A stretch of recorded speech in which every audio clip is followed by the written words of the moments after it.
नमस्कार दोस्तों, the dynamic education में आपका बहुत बहुत स्वागत है। आज का हमारा सेशन कंटिन्यू करते हैं और इस सेशन में हम आज सिर्फ 4-5 क्वेश्चन डिस्कस करेंगे जो कि इम्पोर्टेंट क्वेश्चन है। और भी क्वेश्चन हमने इलेक्ट्रिसिटी चैप्टर का कराया है, बट ये भी आपको इम्पोर्टेंट क्वेश्चन है। इसमें हम आज ये भी देखेंगे कैसे इलेक्ट्रिसिटी बिल का अपन फाइंड आउट कर सकते हैं, और हम कॉम्बिनेशन ऑफ रजिस्टेंस का कुछ और इम्पोर्टेंट क्वेश्चन हम डिस्कस करेंगे।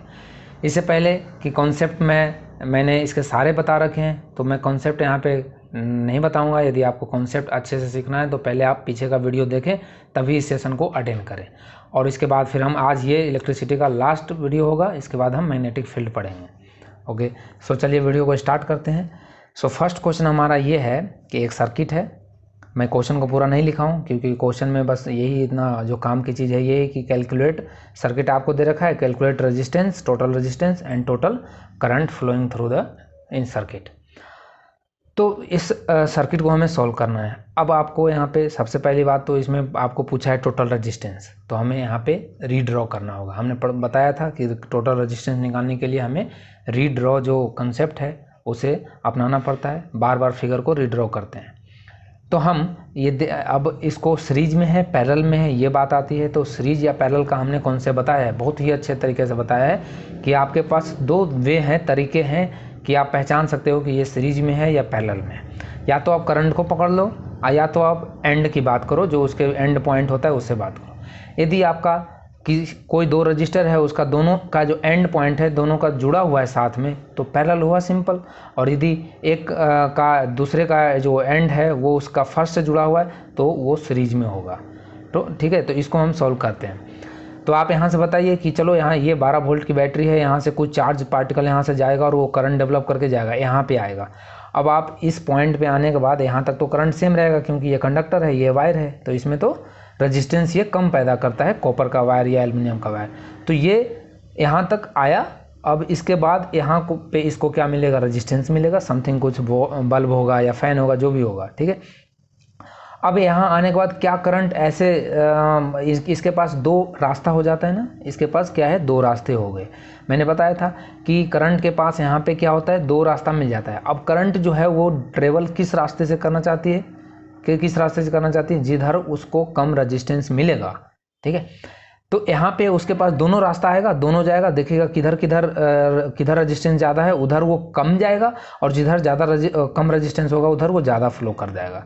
तो इस तरह से करंट का यहाँ डिवाइडेशन हो जाता है। और कारण क्योंकि यहाँ पे करंट का नेचर होता है कि वो कम रेजिस्टेंस, ये हर इंसान का नेचर होता है। हम गाड़ी वहाँ चलाना पसंद करते हैं जहाँ पे, जब वहीं तेज़ चलाते हैं जहाँ भीड़ कम हो, ठीक है, या कम भीड़ मिले तो उस तरफ हम जाना पसंद करते हैं, उस रास्ते को चूज करते हैं। तो यहाँ भी करंट के साथ सेम आप रिलेट कर सकते हैं। तो अब यहाँ करंट डिवाइड हो गया। अब करंट किस में डिवाइड होता है, आप खुद सोचो, करंट किस में डिवाइड होता है, करंट पैरेलल में डिवाइड होता है। वोल्टेज सेम होता है, इसमें करंट डिवाइड हो जाता है। अब तो इसका मतलब ये दोनों जो 10 और 4 ओम जो रेजिस्टेंस है ये किस में है, पैरेलल में है, सिंपल। तो पैरेलल का आपका यदि दो रेजिस्टेंस पैरेलल में है उसका तो हमने डायरेक्ट फॉर्मूला देख रखा है, क्या, R1 इंटू R2। यहाँ से हम R इक्विवेलेंट निकाल लेते हैं इस दोनों के लिए, इस दोनों के लिए। इस डायग्राम को मैं यहाँ बना देता हूँ, ठीक है। ये हमने ये दोनों को ड्रॉ कर लिया। अब इन दोनों को हटाकर एक यहाँ पे R इक्विवेलेंट लगाना है, तो सिंपल हम क्या करेंगे, यहाँ पे R इक्विवेलेंट का फॉर्मूला लगा देंगे। जबकि पैरेलल में हमें पता है कि क्या होता है, वैसे तो आप इसका एक्चुअल लगाओगे तो 1/RE equal to 1/R1 plus 1/R2, but इसको हमने फॉर्मूला में देख लिया था कि दो के लिए आप याद रखना। तो R1 into R2 10 into 4 divide by R1 plus R2 मतलब 14, ठीक है। तो ये कितना हो जाएगा वैल्यू, ये 40 अपॉन क्या हो जाएगा, 14। ये हो जाएगा हमारा R इक्विवेलेंट इसके लिए। अब आते हैं इसके लिए। अब बताओ कि ये तो हमने इसको सॉल्व कर लिया कि इन दोनों को हटाकर उसकी जगह पे इतना का ओम का रेजिस्टेंस लगा दो।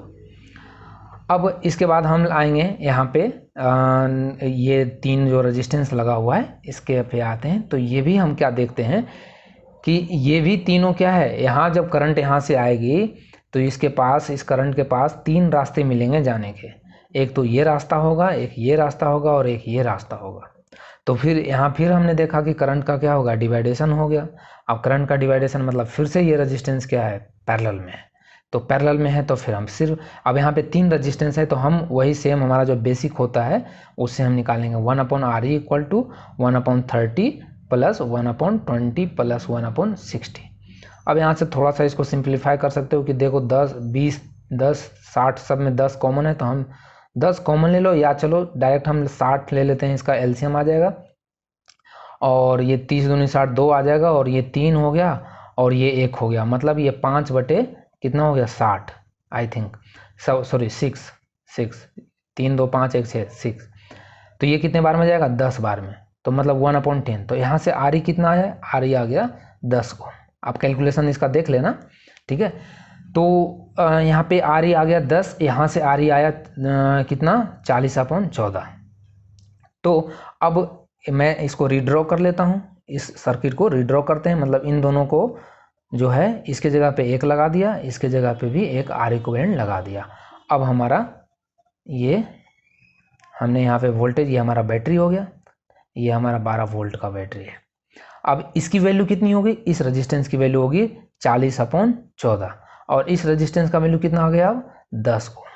तो हमने क्या देखा, हमने ये देखा कि हमने ये कॉन्सेप्ट भी डिस्कस कर रखा है कि पैरेलल में रेजिस्टेंस क्या होता है, कम हो जाता है, और क्यों कम होता है और क्यों जरूरी होता है, इसीलिए घर में पैरेलल कनेक्शन किया जाता है, वो सब हमने पहले वाले वीडियो में डिस्कस किया है। आप उस वीडियो को ज़रूर देखें, उसके बाद ही आपको कॉन्सेप्ट ये जो क्वेश्चन है इसको समझ में आएगा परफेक्टली। तो अब हमें क्या पूछा है, अब हमने टोटल रेजिस्टेंस, फर्स्ट क्वेश्चन का तो आंसर हमने दे दिया, टोटल रेजिस्टेंस पूछा है ना। तो अब बताइए कि ये जो 40/14 है ओम और ये 10 जो ओम है, ये दोनों अब किस में है, ये दोनों अब सीरीज में है। क्यों सीरीज में है, तो हम बोलेंगे कि जब यहाँ से वोल्ट, ये बैटरी से, एक सेकेंड, यस फोकस सही है, तो यहाँ से जब ये करंट निकल कर जाएगी तो अब करंट के पास सिर्फ एक ही रास्ता है कि इस यदि 10 ओम रेजिस्टेंस के पास उसको आना है तो पहले 40/14 जो रेजिस्टेंस है उसको उससे होकर ही आना पड़ेगा, उससे होकर ही आना पड़ेगा। तो डेट मीन्स यहाँ पे अब करंट सेम रहेगा, वोल्टेज डिफरेंट हो जाएगा। ओके, तो अब हम इसको सिंपली, ये दोनों सीरीज में हो गया तो हम यहाँ से आर इक्विवेलेंट, इसको आप आर इक्विवेलेंट फर्स्ट मान लें, आर इक्विवेलेंट सेकेंड मान लेता हूँ मैं, आर इक्विवेलेंट थर्ड जब निकालता हूँ तब हमारा फाइनल क्या निकलेगा, ये हमारा आएगा, वो हो जाएगा सिंपली। आप पता है कि जब रेजिस्टेंस सीरीज में होते हैं, सीरीज में सिंपली सम हो जाता है, ठीक है। तो 10/40/14 इसका आप सम कर दीजिए, आपको जो आंसर फाइंड आउट होगा, ये 14 एलसीएम ले लीजिएगा तो यहाँ से कितना हो जाएगा, ये 14 140 हो गया, प्लस 40 मतलब 180/14 हो जाएगा, ये ओम, इतना ओम आ जाएगा इसका वैल्यू टोटल। तो अब इन दोनों को हटाकर भी एक यहाँ पे रेजिस्टेंस लगा देंगे तो उसका वैल्यू आप क्या कितना दिखाओगे, उसका वैल्यू होगा, उसका वैल्यू आएगा 180/14 ओम, ठीक है। तो हमने देखा क्या कि जितने भी रेजिस्टेंस थे उसको हमने रीड्रॉ कर करके उसको पैरेलल और सीरीज कॉम्बिनेशन लगा के हमने उस टोटल सर्किट को, जितने रेजिस्टेंस यहाँ 5 थे उसको हमने 1 में कन्वर्ट कर लिया। अब हम सेकेंड का आंसर देने के लिए कैपेबल हैं, हम इस सेकेंड क्वेश्चन का आंसर दे सकते हैं। तो total current flowing in circuit, total current flowing in circuit, आपको टोटल करंट, अब देखो 2 तरीके निकालेंगे, या तो आप करंट को इंडिविजुअली निकाल के सम कर दो, और नहीं तो हम क्यों करेंगे, जब हमें अब आर इक्विवेलेंट हमने निकाल दिया तो हम डायरेक्ट क्यों ना ओम्स लॉ यहीं पे लगा देते हैं इस सर्किट के लिए, ये जो हमारा सबसे सिंपलेस्ट सर्किट, छोटा सा सर्किट बना, इसमें लगा देंगे। तो ये वोल्टेज तो यही है, बैटरी यही है, रजिस्टेंस ये है, तो आप करंट क्या पूछा है, करंट पूछा है, तो I = V/R। इस फॉर्मूले से हम करंट, टोटल करंट निकाल सकते हैं पूरे सर्किट में। यहाँ पे R जो हम पुट करेंगे वो R इक्विवेलेंट पुट करेंगे, जो हमारा 180/14 ओम आया है। ओके, सो यहाँ पे हम 12 वोल्ट अपॉन 180/14 पुट करेंगे, और यहाँ से I का वैल्यू आप इससे फाइंड आउट कर लीजिएगा। ओके, तो इस क्वेश्चन को हमने सॉल्व कर लिया। इस क्वेश्चन में आपको क्लियरिटी हुआ कि कैसे सॉल्व किया जाता है। पहले जो भी आपको कॉम्बिनेशन दे रखा है उसके हिसाब से आप इसको एक सिंगल रेजिस्टेंस में चेंज कीजिए, उसके बाद फिर आपको जो भी पूछ रहा है उससे आप फाइंड आउट कर सकते हैं। यदि आपको यहाँ पे इंडिविजुअल रेजिस्टेंस का करंट पूछा जाता तो फिर हम इंडिविजुअली लगा देते हैं, क्योंकि वोल्टेज तो सब में सेम रहना है, ठीक है। तो यहाँ से हम भी निकाल सकते हैं। अब देखो आते हैं हम सेकेंड क्वेश्चन पे। सेकेंड क्वेश्चन में मैं सिर्फ इसलिए लिया हूँ कि आपको ये ताकि क्लियरिटी हो कि कैसे पैरेलल, और थोड़ा सा डिफ़िकल्ट सिचुएशन आ गया तो हम कैसे पहचान पाएंगे कि कौन सीरीज में है कौन पैरेलल में है। तो इसको मैं इस फ्रेश पेज पे कराता हूँ, ठीक है। सो यहाँ मैं इसको सॉल्व करता हूँ। ये देखो डायग्राम है, इसमें आपको इक्विवेलेंट रेजिस्टेंस पूछा जा रहा है कि इक्विवेलेंट रेजिस्टेंस बताइए इसको, मतलब ये जितने भी रेजिस्टेंस है इसको सिंगल मिला दिया जाए, एडअप कर दिया जाए तो आर इक्विवेलेंट हमें फाइंड आउट करना है। किस पॉइंट के? ए और बी पॉइंट के। मतलब ए और बी पॉइंट के एक ऐसा, हमें ए और बी ये पॉइंट है, ए और बी, इसके बीच में सिर्फ हमें ये सिंगल रेजिस्टेंस रह जाए, इस तरह से हमें इसे सॉल्व करना है। तो हम चलते हैं, स्टार्ट करते हैं। तो हम स्टार्टिंग करते हैं कहाँ से? हम इधर से स्टार्ट करते हैं, क्योंकि हमें यहाँ इस पॉइंट के अबाउट निकालना है। तो हम इधर से स्टार्ट करते हैं, धीरे धीरे एक एक करके हम इसे सॉल्व करते जाएंगे। और वही सेम आप ध्यान रखिएगा कि मान लेते ये जो पॉइंट मैंने यहाँ ब्रेक किया, मान लो यहाँ पे कोई बैटरी या कोई वोल्टेज सोर्स है, तो इससे आप मान सकते हो। अब हम सबसे पहले इस रजिस्टर और इस रेजिस्टेंस का बात करते हैं, इस रेजिस्टेंस और इस रेजिस्टेंस का बात करते हैं। तो आप बताओ कि जब ए को मैं मान लो हायर पोटेंशियल है, तो यहाँ से हमारी करंट, यहाँ से हमारा चार्ज निकल कर जाएगा इधर, और इसके पास जब रास्ता आएगा तो यहाँ पे जैसे ही आएगा इस रेजिस्टेंस से तो ये चला जाएगा, ठीक है, क्योंकि यहाँ सिंगल रेजिस्टेंस है। लेकिन जैसे ही इस पॉइंट तक आएगा तो यहाँ से क्या होगा कि इसको दो रास्ते मिल जाएंगे, इस कॉर्नर पे इसको दो रास्ते मिल गए। अब ये इधर भी जा सकता है और इधर भी जा सकता है। तो वी कांट से डैट कि this one is parallel combination और सीरीज कॉम्बिनेशन, ठीक है, जब तक कि पहले हम इधर ना सॉल्व कर लें। तो फिर हम आगे आते हैं, क्योंकि हम एक एक करके पीछे से चलेंगे। तो हम पहले इसको देखते हैं, इसको अभी छोड़ो, हम इसके आगे आए। चलो इससे कुछ करंट, मान लो हाफ करंट इधर आ गया होगा, कुछ परसेंटेज इधर आ गया होगा। तो जो वो कुछ परसेंटेज आया, क्या अब इस कॉर्नर पे आएगा? जो इस कॉर्नर पे आएगा, तो इस कॉर्नर पे आकर क्या करंट का डिवाइडेशन होना पॉसिबल है? नहीं है, क्योंकि अब इसके पास एक ही रास्ता है। कॉर्नर हट दे देने से आपको कन्फ्यूजन नहीं होना है कि कॉर्नर यहाँ पे हो गया तो यहाँ पे अब ये दोनों पैरेलल में आ गए। नहीं, आपको सिंपल कॉन्सेप्ट याद रखना है कि इस रेजिस्टेंस का एक एंड इससे जुड़ा है ना, जुड़ा है। इस रेजिस्टेंस का भी इसका दोनों का जुड़ा हुआ है, लेकिन इसका दूसरा एंड किधर है? इधर है। इसका दूसरा एंड किधर है? इधर है। दोनों आपस में नहीं जुड़ा। ये दोनों किस में है? सीरीज में है। क्यों भैया? क्योंकि इन दोनों का जो एंड है वो एक ही एंड इन दोनों के साथ में जुड़ा है, दूसरा एंड नहीं जुड़ा है, तो ये दोनों सीरीज में हो गए। तो इन दोनों को सीरीज में पहले इन दोनों को ही सॉल्व कर लेते हैं। फिर इसमें देखो, इस ऐसे क्वेश्चन में आपको रीड्रॉ जो है वो कॉन्सेप्ट हमेशा लगाना पड़ेगा, बार बार डायग्राम को ड्रॉ करना ही पड़ेगा, इसका हम कोई शॉर्टकट है नहीं। तो हमने फिर से इसको ऐसे जोड़ा, ठीक है, इस सर्किट को यहाँ पे हमने बनाया, और मैं इसको बना देता हूँ। तो हमने यहाँ पे डायग्राम बना लिया ताकि आपका टाइम वेस्ट नहीं हो। तो चलिए, ये अब हमने डायग्राम बना लिया। तो 2 और 1 को हमने सिंपली ऐड करके, ये दोनों सीरीज में था, तो हमने 3 ओम का रजिस्टर यहाँ पे सिंगल लगा दिया। अब आते हैं इन दोनों पे। ये दोनों भी क्या है? ये जो मैंने ओम नहीं लिखा है तो आप समझिएगा, ये रेजिस्टेंस यहाँ पे सारे ये ओम में है, ठीक है। अब ये दोनों क्या है? सेम, ये जिस तरह से ये था ये भी ये सेम है, ओके। तो ये भी कितना हो जाएगा? ये भी 3 ओम हो जाएगा। तो हम इसके जगह पे क्या लगाएंगे? एक सिंगल रजिस्टर फिर से 3 ओम का यहाँ पे हम लगाएंगे दूसरे डायग्राम में। सो हमने दोबारा इसको रीड्रॉ कर लिया। अब देखो, अब ये हमारा 2 स्टेप हमने सॉल्व कर लिया। अब थर्ड स्टेप में आते हैं। तो अब हम तीसरा स्टेप क्या देखेंगे? फिर से यहाँ से हमने करंट का एनालिसिस देखें कि यहाँ तक आया। इसके बाद हम इन तीनों रेजिस्टेंस पे अटैक करेंगे कि इन तीनों रेजिस्टेंस का क्या है हाल चाल। तो इन तीनों का क्या हाल चाल है बताओ? ये तीनों किस में है? पैरेलल में या सीरीज में? तो हम बोलेंगे पैरेलल में। क्यों? क्योंकि इस रेजिस्टेंस का ये एंड, इस रेजिस्टेंस का ये एंड और इस रेजिस्टेंस का ये एंड, तीनों आपस में जुड़े हैं। मतलब एक सिरा जो है, ये तीनों आपस में जुड़े हैं। दूसरा, इस तरफ आते हैं। तो इस तरफ भी जब हम आते हैं तो जब देखते हैं कि इस रेजिस्टेंस का ये वाला एंड और ये तीनों आपस में क्या हैं? जुड़े हैं। ये तीनों आपस में जुड़े हैं। मतलब इनका इधर का हाथ और ये तीनों का इधर का हाथ सेम हाथ राइट हैंड मान लो, तो ये तीनों आपस में जुड़े हैं किसी तार से और इधर भी जुड़े हैं, तो डेट में ये तीनों किस में आ गया, पैरेलल में। किस में आ गया, पैरेलल में आ गया।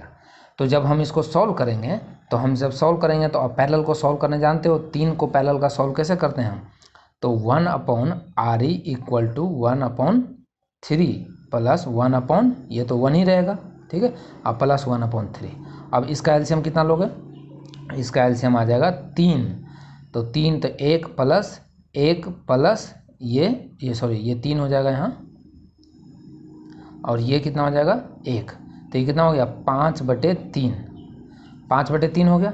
ओके, तो RE कितना हो जाएगा, ये तो 1/RE आया ना, तो RE कितना हो जाएगा 3/5, समझ में आया। तो RE हो गया हमारा 3/5। मतलब अब इन तीनों को हटाकर हम वहाँ पे एक रेजिस्टेंस कितना का लगा सकते हैं, 3/5 का। तो चलिए हम इसको फिर से रीड्रॉ कर लेते हैं। सो इन तीनों को हमने फिर से रीड्रॉ कर लिया। अब हमारे पास क्या बचा, ये इन तीनों को इक्विवेलेंट करके एक रेजिस्टेंस हमने 3/5 ओम का यहाँ पे लगा दिया। अब यहाँ पे इन दोनों का बात देखते हैं। तो इन दोनों को देख रहा है सिंपल, आपको ये दोनों किस में दिख रहे हैं, सीरीज में दिख रहे हैं। तो इन दोनों को सिंपल सीरीज में हम कर लेंगे। तो हम इसका जब रीड्रॉ करेंगे तो हमें ये इस तरह से हो जाएगा, ठीक है। इसके जगह पे हम एक सिंगल लगा दें, चलिए हम इसके जगह पे एक सिंगल लगा लेते हैं। ये कितने का लगेगा, 2, और ये भी ऑलरेडी 2 का है। ओके, फिर इधर एक रहेगा कौन, तो ये एक यहाँ पे 3/5 ओम का रहेगा, और ये यहाँ पे आकर ये B पॉइंट और ये A पॉइंट हो जाएगा। इसी के इक्विवेलेंट हमें निकालना है, समझ में आया। तो हम इसे, ये कितना है 3/5 ओम का। अब हमें डिसाइड करना है, बताओ कि ये रेजिस्टेंस, ये जो रेजिस्टेंस है और ये रेजिस्टेंस में क्या है, किस में है। तो देखते हैं, ये रेजिस्टेंस का ये एंड और इस रेजिस्टेंस का, ये रेजिस्टेंस का ये एंड और इसका दोनों साथ में क्या है, आपस में जुड़े हैं। तो जुड़े हैं तो फिर से ये क्या हो जाएगा, ये पैरेलल में आ गया, पैरेलल में आ गया ना।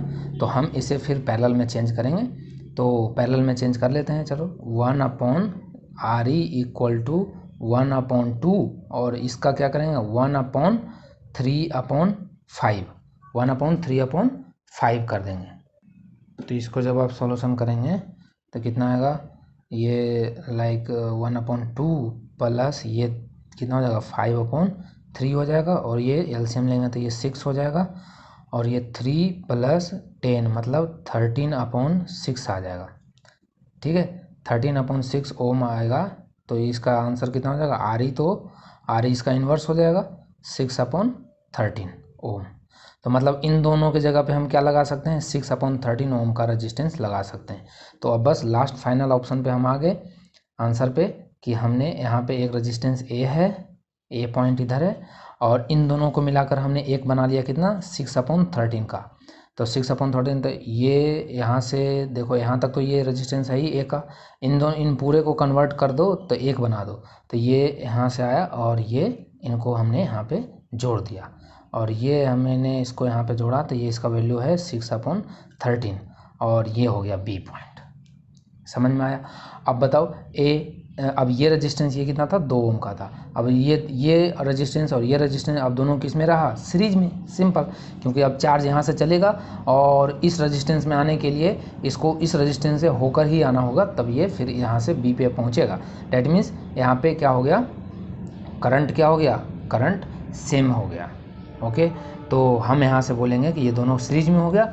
अब इन दोनों को सिंपली हम सम कर देंगे, तो हमें AB, तो हमें फिर इन दोनों का जब सम होगा तो ये एक रेजिस्टेंस हमें मिलेगा A और B पॉइंट के अलोंग, ठीक है। तो इसका क्या कितना हो जाएगा, 2 + 6/13, ये इतना ऐड करके देख लेना है इसमें, ठीक है।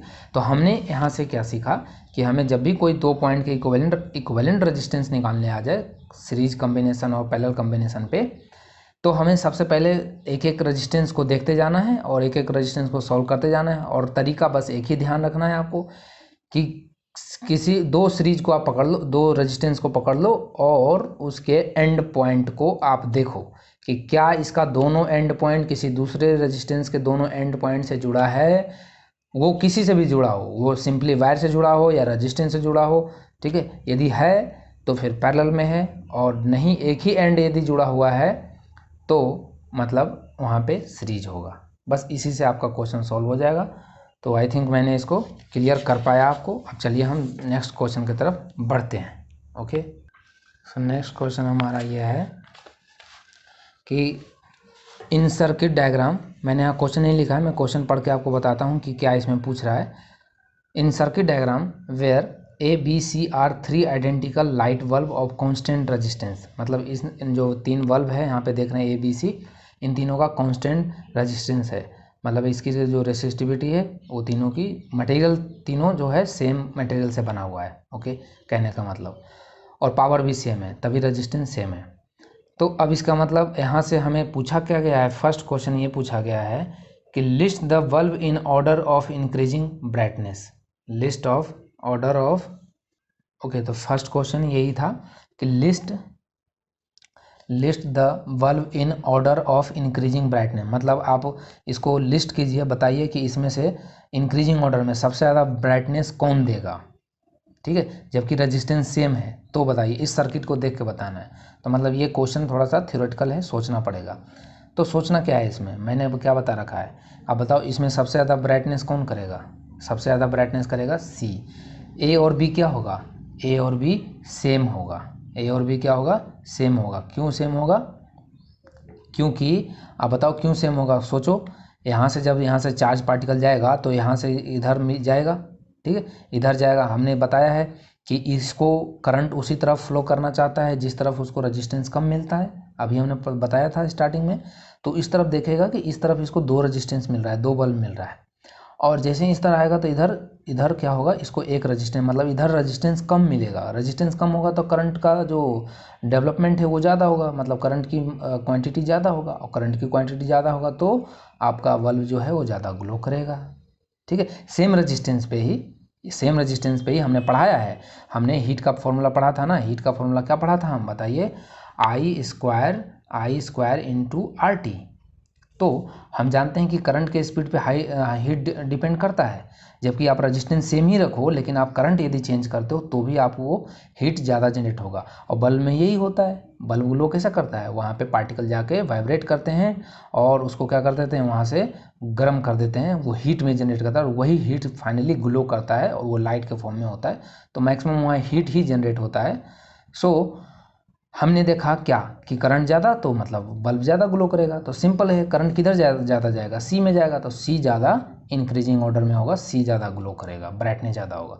इन दोनों का सेम क्यों होगा, क्योंकि दोनों के पास वोल्टेज सेम पहुँचेगा, क्योंकि ये दोनों ये दोनों सीरीज में है तो दोनों के पास करंट सेम होगा, दोनों के पास करंट सेम होगा, इसलिए ये दोनों सेम होगा। तो आप ए और बी को क्या मान सकते हो, इक्वल मान सकते हो, मान क्या सकते हो, होगा ही, ठीक है, by the series combination. Series में हमने करंट सेम पढ़ा है तो इसका मतलब यहाँ पे दोनों बराबर होगा।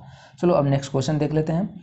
If C burns out what will be the brightness of A now compare with before, मतलब यदि सी को जलाना मैं बंद कर दूँ, इसको स्विच ऑफ कर दूँ या फ्यूज हो गया, जो भी हो गया, ठीक है, तो what will be the brightness of A के ब्राइटनेस पे क्या फ़र्क पड़ेगा, कंपेयर कीजिए पहली वाला से, मतलब जो फर्स्ट सिचुएशन था ना जब ये तीनों ऑन थे तब से आप इसको कंपेयर कीजिए। तो बताइए क्या होगा, बताओ इसमें क्या होगा। तो इसका मतलब यहाँ पे हमने क्या पढ़ा कि इस पाथ को हमने, ये दोनों देखो पैरेलल कॉम्बिनेशन में है, ये दोनों पैरेलल कॉम्बिनेशन में है, मतलब इस पॉइंट और इस पॉइंट के अबाउट वोल्टेज तो सेम है, वोल्टेज तो सेम है ना, वोल्टेज में हम कोई चेंजमेंट नहीं कर रहे हैं। अब वोल्टेज सेम है तो आपका ये पाथ कनेक्ट हो गया, मान लो इसने, और इसको आपने बंद कर दिया, तो इससे क्या फ़र्क पड़ता है, इसमें तो है नहीं कि इसमें ज़्यादा वोल्टेज चला जाएगा, नहीं जाएगा ना। तो इसका मतलब यहाँ क्योंकि यहाँ से जो बैटरी भेजेगा, चार्ज भेजेगा, ये पूरी, ये जो आपको क्रॉस सेक्शन दिख रहा है, ये क्रॉस सेक्शन जो दिख रहा है, ये दोनों के अबाउट क्या होगा, वोल्टेज सेम होगा। यदि ये 12 वोल्ट का बैटरी है तो ये इधर प्लस प्लस प्लस ये साइन हो जाएगा और ये माइनस माइनस हो जाएगा, ठीक है। तो यहाँ से चार्ज एंटर करेगा और इधर से फिर ये बाहर निकलेगा, तो मतलब वोल्टेज तो ये दोनों के अक्रॉस सेम था। तो इसका मतलब दो क्या फ़र्क पड़ेगा, नहीं फ़र्क पड़ेगा, हम क्या लिखेंगे, सेम होगा, ठीक है। जो ए और ए में जो पहले ग्लो था, ब्राइटनेस था, वही रहेगा, कोई चेंजमेंट नहीं होगा। क्या आप खुद सोचो कि क्या तुम जब घर में जो कम्बिनेशन होता है, एक बल्ब ऑफ करते हो तो दूसरा बल्ब का लाइट ज़्यादा इंक्रीज हो जाता है? नहीं, सेम होता है। तो हम इसको इस तरह से समझ सकते हैं। अब तीसरा जो इसमें पूछा गया है, if B burns out instead, ठीक है, what will be happen brightness of A and C compared before. अब यदि बी को बर्न कर दिया जाए, मतलब क्या हो जाए, मतलब बी खराब हो गया, ओके, तो क्या फ़र्क पड़ेगा? तो बताइए, यदि हमारा बी जो है वो खराब हो जाए तो क्या होगा? तो बी यदि खराब हो गया तो एक चीज़ तो आप जानते हो क्या, कि ए जो है वो मतलब आउट हो जाएगा। ए आउट हो जाएगा, क्यों आउट होगा? क्योंकि हमें पता है ये दोनों सीरीज कॉम्बिनेशन में है। अब हमने पढ़ रखा है कि सीरीज में यदि कोई भी एक भी बल्ब खराब हो जाता है तो फिर वो सूर्य पूरे आगे वाली जो सप्लाई होती है उसकी कट कर देता है। इसीलिए हमारे जितने भी डेकोरेटिंग जो हमने बता रखा है ये सब, कि शादी ब्याह में एक भी बल्ब जो लरी होता है वो ख़राब हो जाता है तो फिर उसको एक एक करके चेक करना पड़ता है। It is a too difficult. So series का ये डिसएडवांटेज हमने पढ़ा था। तो डैट मीन्स हमें आंसर देंगे कि ए गो आउट, मतलब ए भी चला जाएगा। और सी रिमेन सेम, सी तो जो पहले से जैसा था, वोल्टेज, क्योंकि वोल्टेज तो यही आ रहा है। सो ये हम आंसर इसको, मतलब इसलिए हमने ये क्वेश्चन थोड़ा सा अच्छा लगा तो हमने आपके साथ डिस्कस किया, आपको क्लियरिटी हुआ होगा। चलिए अब हम चलते हैं अपने नेक्स्ट क्वेश्चन की तरफ, कि if A current of 4 ampere flow through a 12 volt car headlight bulb for 10 minutes, how energy transfer occur during this time. तो बताइए, इसको सॉल्व कीजिए पहले, फिर मैं आपको सॉल्व कराता हूँ। चलिए, आपने ट्राई कर लिया, अब हम इसको सॉल्व कराते हैं। ए करंट 4 एम्पियर, मतलब आपका करंट का गिवन वैल्यू लिख लेते हैं पहले। क्वेश्चन सॉल्व करने का तरीका ये, पहले गिवन लिख लीजिए। आई का वैल्यू दे रखा है आपको 4 एम्पियर, ओके। फिर आगे चलते हैं तो हमें वोल्टेज भी दे रखा है, कितना, 12 वोल्ट दे रखा है।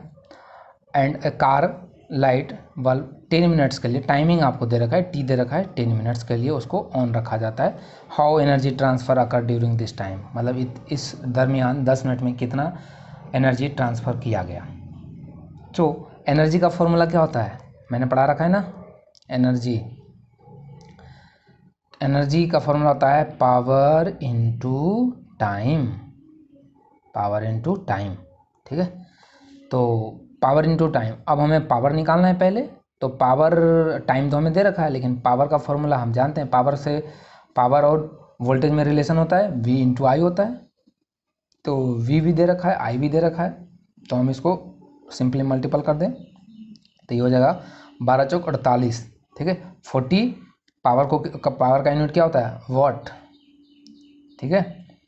तो इसको हम किलोवाट में चेंज कर लेते हैं, क्योंकि हमें पता है हम जो एनर्जी कंजम्पशन करते हैं उसको हम किलोवाट में ही कमर्शियल यूनिट मानते हैं। तो हम इसको किलोवाट में चेंज करेंगे तो 1000 से डिवाइड कर देंगे तो ये हो जाएगा 1000 से डिवाइड करेंगे, 2 जीरो दशमलव इधर आएगा पॉइंट, तो 0048 किलो वाट, सॉरी 1 जीरो आएगा, 0.048, ठीक है। तो 0.048 आ गया हमारा पावर। टाइम टी है, 10 सेकेंड है। अब इस 10 मिनट्स है। अब हम जानते हैं कि हमारा जो एसआई यूनिट होता है वो जो यूनिवर्सली है वो टाइम सेकेंड में वैलिड होता है। तो पहले इसको आप सेकेंड में चेंज कीजिए, तो 10 सेकेंड को तो 10/60 हो जाएगा। 10/60 मतलब 1/6 आवर्स, ठीक है। अब 1/6 आवर्स आ गया। अब हम इसका कैलकुलेशन कर सकते हैं एनर्जी का। Energy equal to E equal to power equal to 0.048 into what is this 1/6। अब जब 1/6 से करोगे तो ये कितना, 8 6 48 बार में, मतलब ये 0.008 बार में चला जाएगा, तो ये आ जाएगा किलो वाट आवर्स, ठीक है। तो एनर्जी कितना कंज्यूम करेगा, यही तो हमारा होता है, यही तो हमारा क्या होता है, कमर्शियल यूनिट होता है कि कितना एनर्जी कंजम्पशन हुआ। तो 0.008 किलोवाट, मतलब यदि आपका कोई 12 वोल्ट का बैटरी कार में लगा है और एक बल्ब लगा है जिसको 4 एम्पियर करंट चाहिए और वो 10 मिनट के लिए उसको अभी आप ऑन रखते हो, तो आपका एनर्जी कंज्यूम हो जाएगा इतना, ओके। चलिए एक नेक्स्ट क्वेश्चन और करते हैं, आई थिंक ये लास्ट क्वेश्चन होगा। ये बिजली बिल पे है, मतलब एक बिल कैसे घर में कैलकुलेट किया जाता है उस पर है। तो मैं क्वेश्चन पढ़ के बता देता हूँ आपको।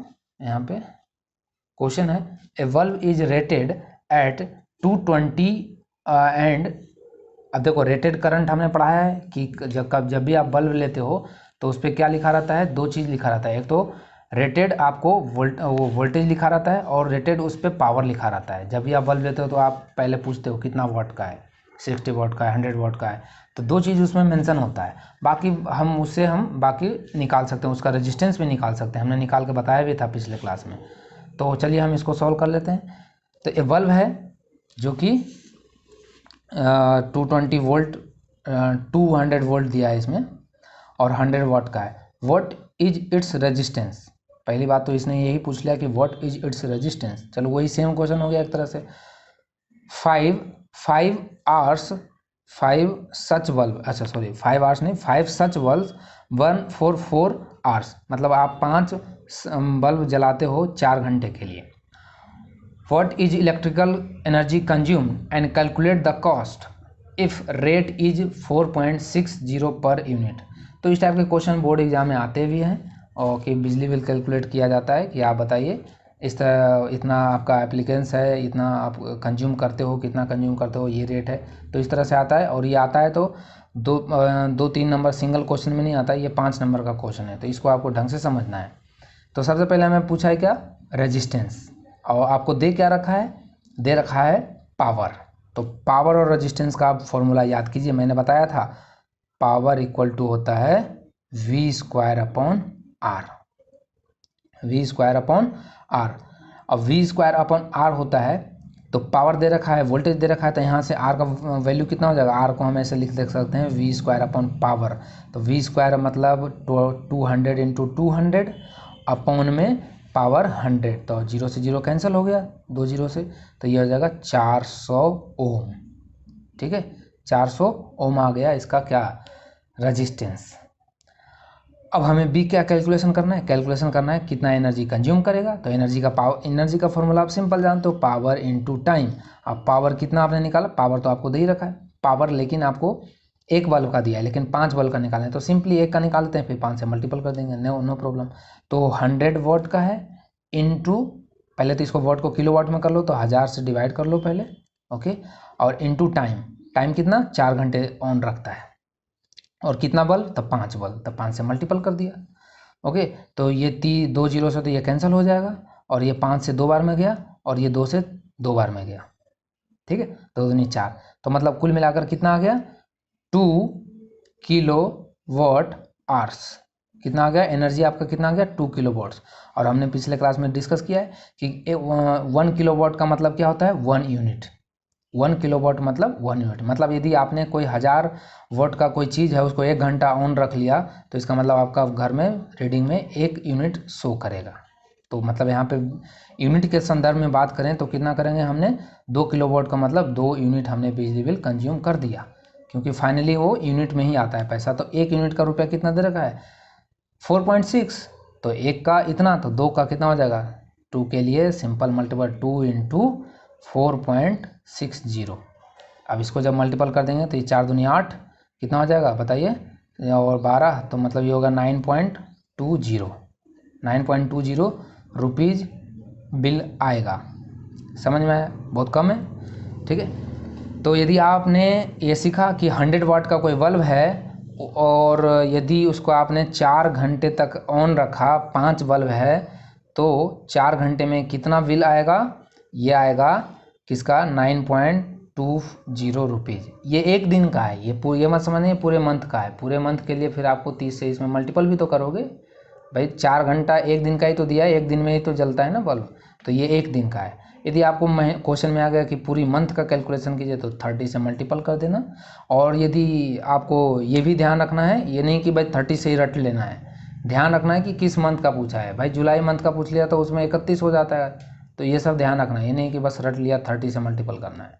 5 का पूछ दिया तो 28 से मल्टीपल होगा। सो इस तरह से क्वेश्चन को थोड़ा सा घुमाया जा सकता है, तो इसमें आपको नहीं घूमना है, ठीक है। सो आई थिंक अब आपको हमने क्लियर कर पाया, हर एक टाइप के क्वेश्चन हमने कवर किए, वो चाहे चार्ज से रिलेटेड हो, रेजिस्टेंस से रिलेटेड हो, हमारे एनर्जी कंजम्पशन से हो, पावर से हो, हीट से हो, सब हमने किया। तो हम अब इस टॉपिक को यहीं एंड करते हैं। नेक्स्ट क्लास में हम मिलेंगे किसके साथ, मैग्नेटिक फील्ड के साथ, okay. So thank you for watching dynamic education. और यदि हमारा पढ़ाया हुआ आपको अच्छा लगता है तो वीडियो को लाइक करें और चैनल पर नए हैं तो सब्सक्राइब कर लें ताकि आपको हर वीडियो का नोटिफिकेशन आप तक सबसे पहले पहुँचे। Thank you.